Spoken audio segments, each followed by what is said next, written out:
விஜயகாந்த் உடல் அடக்கத்திற்கு பொது இடத்தில் அனுமதி மறுப்பு தொண்டர்கள் அதிருப்தி.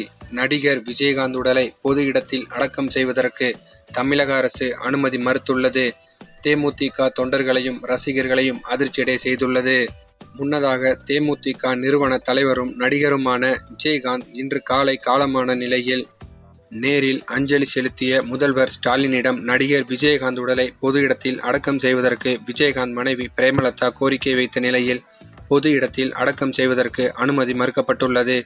தேமுதிக தொண்டர்களை அதிர்ச்சியடை செய்துள்ளது.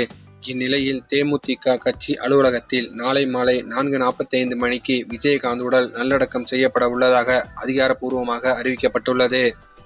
இன்று முழுவதும் நடிகர் விஜயகாந்த் உடல் கட்சி அலுவலகத்தில் பொதுமக்கள் அஞ்சலிக்காக வைக்கப்படும். நாளை மாலை 4:35 மணிக்கு தேமுதிக கட்சி அலுவலகத்தின் முன்புறம் அவரது உடல் நல்லடக்கம் செய்யப்பட உள்ளதாக தேமுதிக